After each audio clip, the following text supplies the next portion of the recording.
Title: Moving Along. Written by Dandelion Green.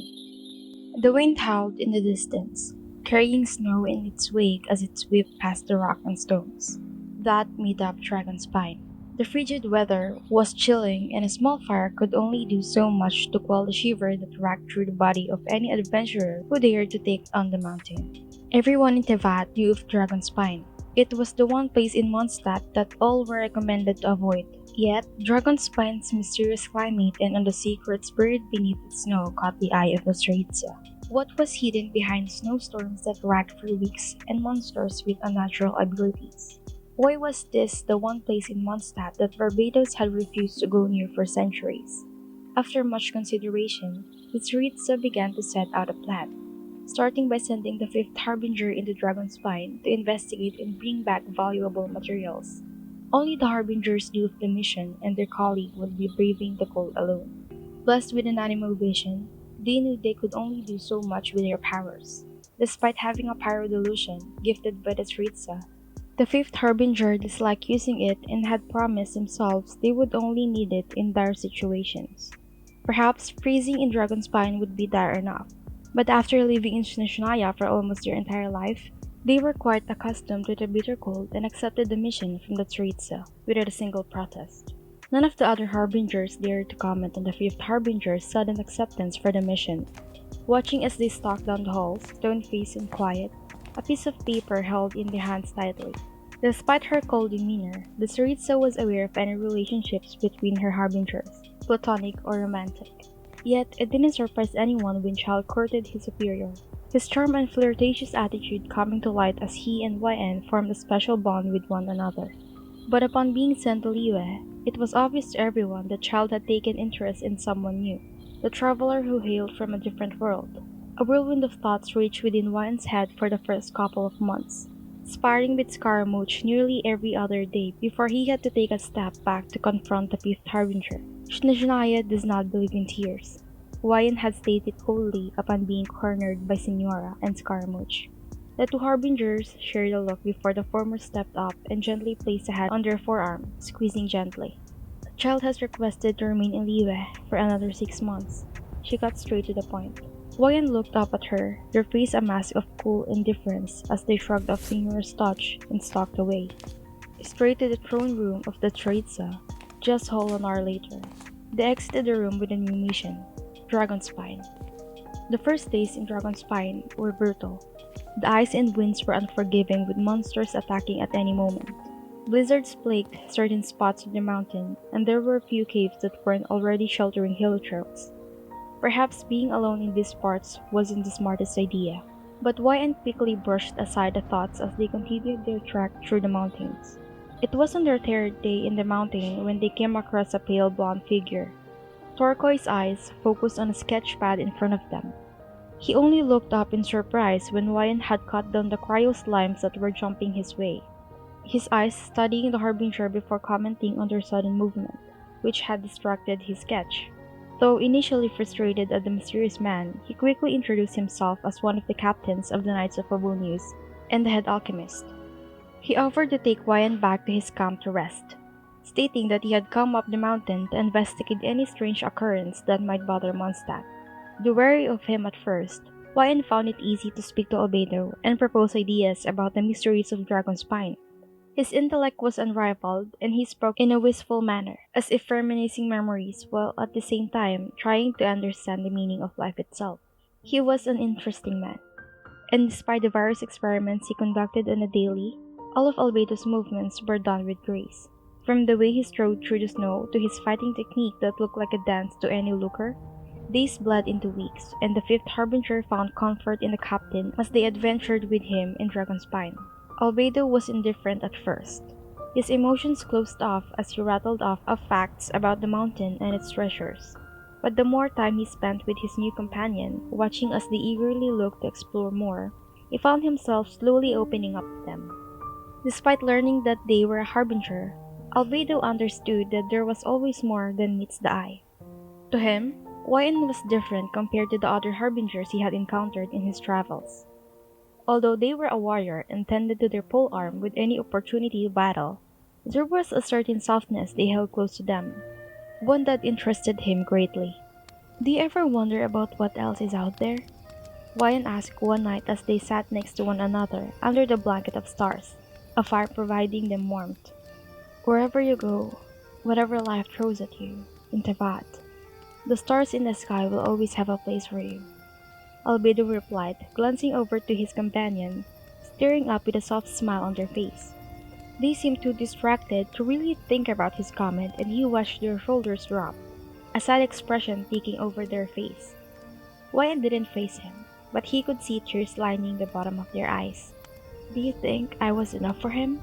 they asked, and Albedo furrowed his eyebrows. "How could I compare to the traveler anyways? She's beautiful and fierce, and she's perfect for a child."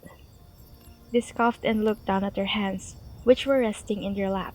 Albedo studied them for a moment before reaching over and taking their hands gently and lifting it to his lips, pressing a gentle kiss to their knuckles.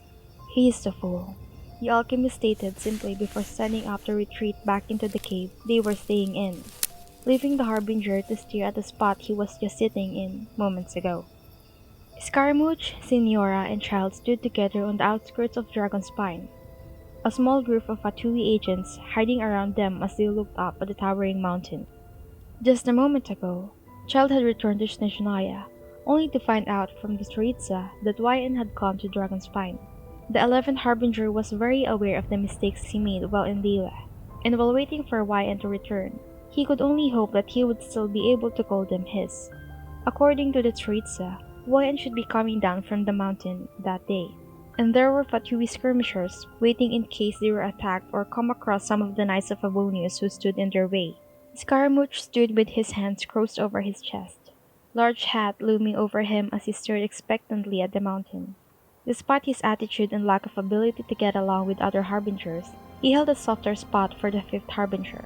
They were the first person to welcome him to Zapoljarny Palace as a Harbinger, and despite his constant dismissal of them, Wyan remained at his side, chattering about some gossip they had heard from Signora just about hours ago. He had been the first person the child approached, trying to understand why Wyan would so eagerly take up on this mission in such a frigid and dangerous environment. "I would have done the same, to get away from you," the 6th Harbinger had sneered, and Child was taken aback at his words. But before he could respond, Scaramouche had swiftly made his exit, leaving Child to search for the one other Harbinger who was close with Wyan. "So you finally care?" Signora had stared at him with a flat expression, and Child had no answer to that.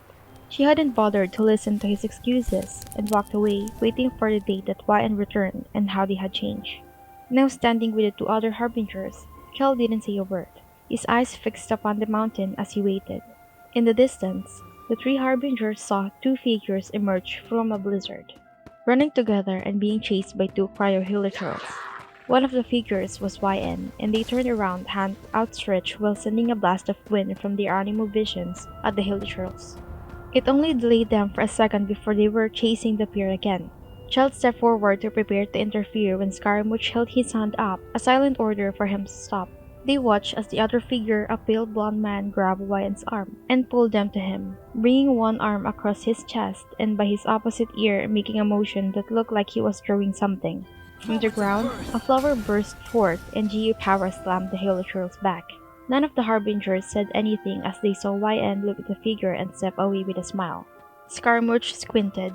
"Don't know, but they kind of look cute together," Signora commented, a smirk painted on her face as her eyes flickered to Child, who scowled at her but didn't say anything. "Thank you," YN breathed out, looking back over at the remains of Albedo's GU powers. The heliturals gone and dissipated from his powerful attack. Having an animo vision in an entirely cryo environment had proved to be a challenge, but it was one that the 5th Harbinger faced without any fear, although having Albedo with them and his geo-vision proved to be helpful too. Said Alchemist looked at his companion with a faint smile and hummed, looking over at the greenery of Mondstadt in the distance. "Do you plan to return to Snezhnaya immediately?" Albedo asked, still holding onto the figure next to them. Wyan hesitated for a moment before looking up at Albedo, admiring the way his turquoise eyes sparkled in the sunlight. His mouth was curled up slightly to form a small smile, and his touch on their arm felt comforting. I don't know," Wyan admitted. I quite enjoyed exploring Dragonspine with you. There was so much to learn and discover. Perhaps, if you have time, I would like to treat you to a meal in Mondstadt. Albedo nodded and was quiet for a second before speaking again. There is something I must confess, if I may. The fifth Harbinger nodded, and Albedo stepped back to put some space between the pair. Despite our backgrounds, I must admit, I am most grateful for a companion of the mountain. I understand you'll be returning to Shishnaya in the future, but I don't think I could let you leave without admitting that I've come to like you, and I can only hope that you might feel the same way. Albedo confessed. Wyan felt their cheeks heat up at his words in his typical graceful way of speaking. Albedo's words had caused their heart to flutter. Wyan couldn't lie to themselves and say that this man hadn't grown on them during the times in their mountain. In fact, they had grown to like him as well. I like you as well, Albedo, Wyan said shyly as a blush painted on their cheeks. A rare smile broke out on the alchemist's lips as he pulled the Harbinger in closer, his hand resting on their waist. His eyes flickered down to their lips. The nod of approval he received was all Albedo needed before he leaned forward to press his soft lips against Wyan's. The two of them stood in this position, holding each other close to the grounds of Dragonspine, unaware and uncaring of anyone or anything around them. Who the hell is he? Chell growled and nearly launched himself forward, but Scaramouche and Signora hadn't pulled him back harshly, turning to face him angrily. His weapons were drawn, but Scaramouche and Signora had already summoned theirs, ready to fight back against the Harbinger. Whoever he is, you have no right to be upset right now. Signora glared at him and Chell scoffed, flashing forward to strike at Scaramouche first, but the sixth Harbinger was quicker and darted away, extending his hand to strike Chell with his electro vision. My significant other is out there kissing someone else. Chell spat. His eyes filled his anger and voice tinged with malice. He raised his weapon to attack again, but Signora moved quicker, raising Child's legs to the ground before moving to stand by Scaramouche. Right, because you didn't kiss the honorary knight of Mondstadt. Scaramouche fixed Child with a look, purple eyes flaring with annoyance beneath his hat. The 11th Harbinger had no response to that, looking away guiltily, his eyes finding Albedo and Wyan once more. The couple had pulled away from each other slightly to speak, but still holding on to one another. They have every right to move on from you and your mistakes. Scaramouche continued and Child glared at him but didn't say anything, still stuck to the ground by the 8 Harbingers' eyes. It was silent between the 3 Harbingers before Child finally gave up, dispelling his weapons and shoulder-dropping in defeat. We deserve closure. He sighed and took one last glance over at the pair in Dragonspine, Wyan laughing at something the other figure had said. I'm sure when Wyan returns, you two can have a nice long chat.